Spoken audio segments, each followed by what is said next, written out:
लोकसभा चुनावों के लिए महज कुछ ही समय आ रहा है। ऐसे में सभी राजनीतिक दल जो है अपनी तैयारियां शुरू कर चुके हैं, या यूँ कहें कि अपनी मजबूती जो है यहाँ पर पक्की करते हुए नजर आ रहे हैं। कांग्रेस की किस तरह से हिमाचल प्रदेश में तैयारियां हैं, ज़्यादा बातचीत के लिए इस वक्त हमारे साथ लाहौल स्पीति के विधायक रवि ठाकुर मौजूद हैं। और सर, कांग्रेस कितनी तैयार है लोकसभा चुनावों के लिए, क्योंकि अभी फिलहाल की बात करें तो 3 भाजपा के सांसद है और 1 कांग्रेस का।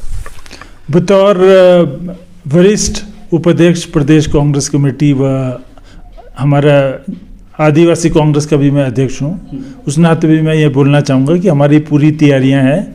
एंड हमारी जो प्रदेश अध्यक्षा हैं, पहले तो रानी प्रतिभा सिंह जी, इन्होंने मंडी पार्लियामेंट्री का पूरा दौरा भी किया। अभी फ़िलहाल वो स्पीति घाटी भी आए हुए थे और हमने बूथ लेवल कमेटीज़ तक अपनी पूरी तैनातियाँ कर ली है। हमारे तो यहाँ तक के जितने भी हमारे ये पोलिंग एजेंट्स हैं वो भी चिन्हित कर दिए हमने। तो हम पूरा तैयार हैं और जिस तरह से हमारे प्रदेश सरकार काम कर रही है, हमारी जब से ये कांग्रेस सरकार बनी है, यहाँ पे सबसे बड़ा मुद्दा यहाँ ओपीएस का था, क्योंकि पिछली सरकारें बोलती रही करेंगे करेंगे, मतलब इतना ज़्यादा विरोध प्रदर्शन के बाद भी नहीं कर पाए। मगर हमारी सरकार बनते ही न केवल हिमाचल में, अन्य प्रदेशों में भी हमने कर दिया है। जैसे अन्य जो हमारे जहाँ पे भी शासित प्रदेश है कांग्रेस के, और अभी आप देखेंगे अगर तो राजस्थान की बात है या हमारा तेलंगाना में बहुत अच्छा वेव चला हुआ है, राजस्थान में बहुत अच्छा वो आ रहा है, हमको रिस्पांस आ रहा है कि बहुत अच्छा कार्य किया है।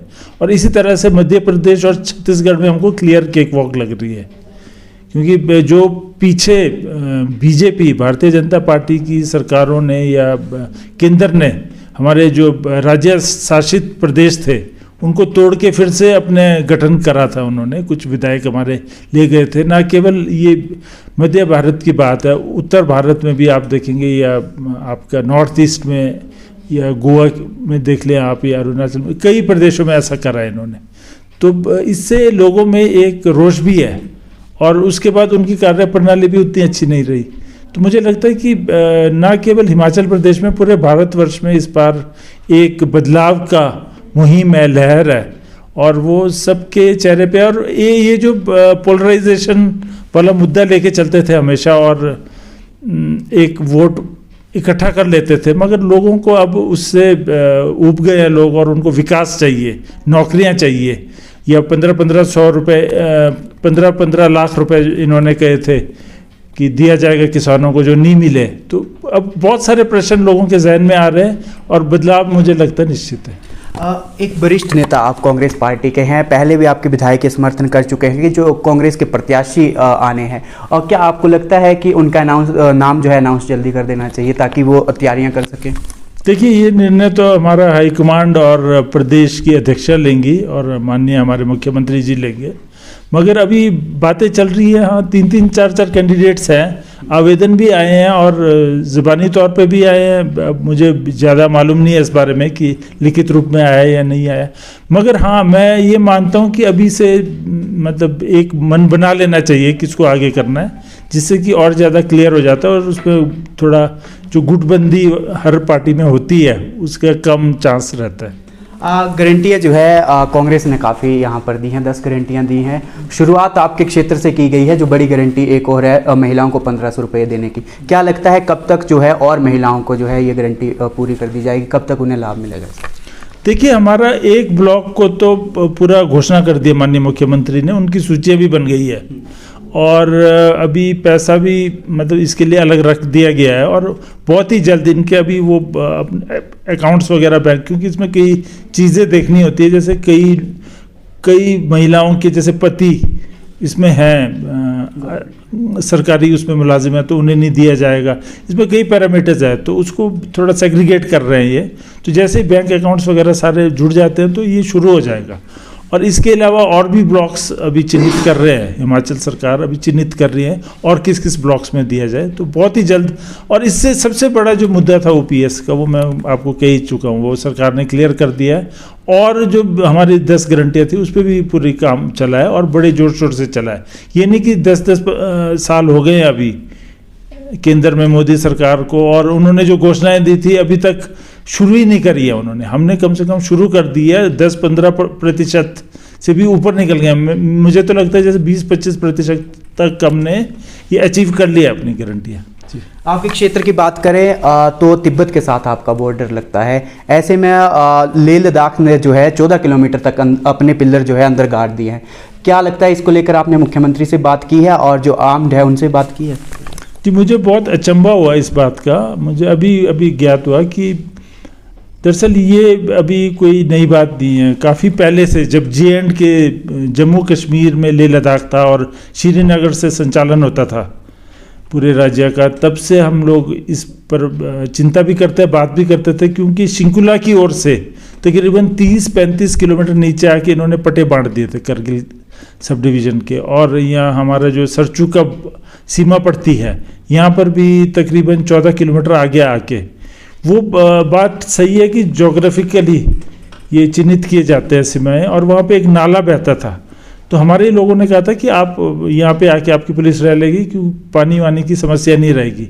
मगर उन्होंने क्या किया कि जो पंजाब के समय पिलर गड़ा हुआ था महापंजाब के समय में, और वो हमारी सीमा दर्शाता था, तो उससे वो 14 किलोमीटर आ गया वो नाला।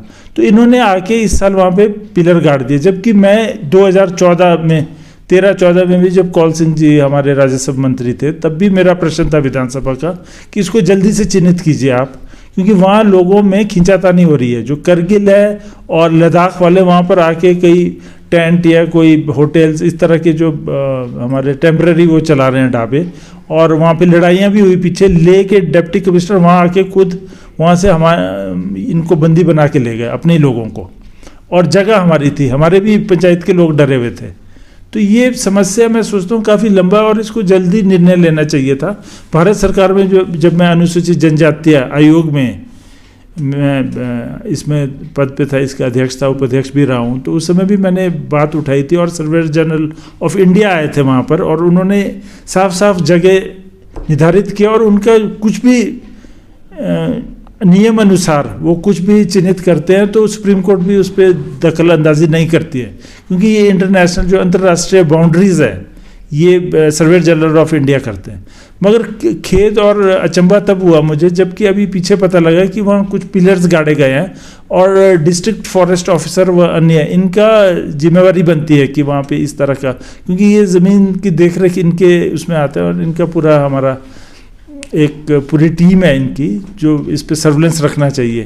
तो पीछे हमारे माननीय मुख्यमंत्री जी ने ट्राइबल एडवाइजरी काउंसिल की जब मीटिंग थी तो क्लियर कट डायरेक्शंस दिए थे कि वहाँ पे पोस्ट बने और इसको निर्धारित किया जाए, और उस पर हमारे राजस्व विभाग के मंत्री और सचिव व पुलिस विभाग के हमारे DGP और सचिव इसमें हमारे कई अन्य अधिकारी भी थे जो कि इसमें मतलब जिनको चाहिए था इसका देख रेख करें, माननीय मुख्यमंत्री जी के निर्देश थे। तो अब लगता है मुझे कि माननीय मुख्यमंत्री जी गंभीर है इस विषय में और बहुत जल्दी से सुलझा दिया जाएगा। और ज़्यादा चिंता की बात इसलिए नहीं है क्योंकि पहले श्रीनगर में जब इसका राजधानी थी JND की तब हमें थोड़ी दिक्कत आती थी, मगर अब तो लद्दाख में या लेह में और हमारी रिश्तेदारियाँ उठना बैठना मिलना जुलना है, तो जो सही होगा निष्पक्ष तरीके से हम आपस में ही सॉल्व कर लेंगे।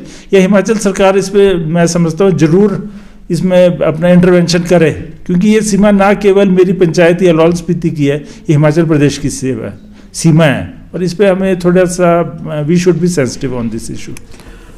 एक लाहौल स्पीति से क्या लोग बाहर रहने का प्लान कर रहे हैं, क्यों, क्या वजह लगती है आपको, क्यों वो बाहर आ रहे हैं? कुल्लू में देखें वहाँ पर हमें जो है लाहौल स्पीति के लोग दिखते हैं, सोलन की बात करें या अन्य जगहों की, क्या वजह है सबसे बड़ी आपको लगती है, क्योंकि आप वहाँ के स्थानीय विधायक भी हैं? देखिए ये इंफ्रास्ट्रक्चर की बात है, जो वहाँ पे बहुत दूर दराज दुर्गम क्षेत्र है और सर्दी बहुत पड़ती है, ट्रांसमिशन लाइन की बात है, ऑप्टिकल फाइबर है, हमारा सब कुछ ठीक रहे, वहाँ हमारा अस्पताल अच्छे हों, अच्छा वहाँ पे ये इसका बैकअप रहे, स्कूल एजुकेशन हर चीज़ रहे, तो कोई प्लान की ज़रूरत नहीं है। कनाडा में -40 -50 तक तापमान शून्य से नीचे जाता है, लोग वहाँ भी रहते हैं। तो इंफ्रास्ट्रक्चर अगर सही दिया जाए और सीमा पर जैसे हमारा BAD border area development funds आते थे, तो अब 2 सालों से इन्होंने अब वाइब्रेंट विलेज करके उसको डिक्लेयर तो किया, मगर BADP के फंड भी नहीं आ रहा है, ये भी नहीं आ रहा है। तो इसी तरह से वहाँ पे नौतोड़ में ज़मीनें दी जाए, लोगों को जुड़ के वहाँ पे लोग रहें, और प्लान तब बंद होगा, नहीं तो कुल्लू मनाली में ही अभी देखेंगे तो लाहौल स्पीति के वोटर्स से ज़्यादा कुल्लू मनाली में वोटर्स है हमारा। तो वो इसलिए क्योंकि प्लान हो रहा है। किन्नौर के बहुत सारे लोग यहाँ पे बसे हुए, सोलन में बसे, धर्मशाला, क्योंकि ऐसे दुर्गम क्षेत्रों में बजट या प्रावधान, और ये हिंदुस्तान की सीमा है, तो हिंदुस्तान का बजट यहाँ जो निर्धारित किया है, जैसे साई चीन में हम सैकड़ों करोड़ खर्च करते हैं, तो यहाँ भी कुछ एक करोड़ खर्च करें। और ये तो वहाँ 10-15 हज़ार वोटर या लोग इसलिए बैठे हैं वहाँ पे कि हमारी सीमा निर्धारित कर रहे हैं, इनके ऊपर तो थोड़ा और ज़्यादा खर्चा कर दिया जाए तो कोई, मुझे नहीं लगता कोई हर्ज है। और इसी तरह से वहाँ पे हमारे ये एयरपोर्ट्स बनना चाहिए, या और ये मुदभावा रोड है, इसको जोड़ दिया जाना चाहिए, 100 किलोमीटर दूरी कम हो जाएगी हमारी सीमा से। और भी कई चीज़ें जो हो सकती है वहाँ पे। और जैसे अच्छा यहाँ पे पर्यटन, चाहे साहसिक पर्यटन है चाहे धार्मिक पर्यटन है, इसको बढ़ावा दिया जाना चाहिए। और हमारा यहाँ पे जैसे वाइल्ड लाइफ है, इसकी साइटिंग होती है, इसको ज़्यादा बढ़ावा दिया जाना चाहिए। तो ये सारी बातें हो सकती है। लाहौल स्पीति के जो लोग हैं जो सरकारी नौकरी में भी लगे हुए हैं, वो लाहौल स्पीति में अपनी सेवाएं नहीं देना चाहते, ऐसे में वो ट्रांसफ़र करते हैं, तो क्या लगता है क्या वजह रहती है इस चीज़ की? उसमें यही है कि स्कूल्स अच्छे नहीं हैं, तो जो अच्छे कोई डॉक्टर्स लगे हैं या IRS ऑफिसर्स या हमारे HS ऑफिसर्स लगे हैं, वो चाहते हैं उनके स्कूल, अच्छे स्कूलों में उनकी शिक्षा दीक्षा हो बच्चों की, और उनको अच्छा मतलब ये अस्पताल की या ये सेवाएं मिलें, स्वास्थ्य सेवाएं मिलें, तो वो इसलिए नीचे पढ़ाना बेहतर समझते हैं और चाहते हैं पोस्टिंग बाहर हो उनकी, कि बच्चों का भी देख रेख हो सके। अब बर्फ़बारी जब भी होती है तो पानी एक बहुत बड़ी समस्या आपके क्षेत्र में रहती है। ऐसे में जो लद्दाख की तकनीक है उसे अपनाने का जो है बात यहाँ पर कही गई थी। अब सर्दियाँ आ गई हैं, कहाँ तक वो तकनीक पहुँची है, क्या इस बार शुरू हो जाएगी? माननीय मुख्यमंत्री जी का दौरा रहा स्पीति घाटी का, और 3 दिवसीय दौरा रहा, और 2 रात्रि विश्राम था उनका वहाँ पर। इसके अलावा वो लाहौल भी आए थे।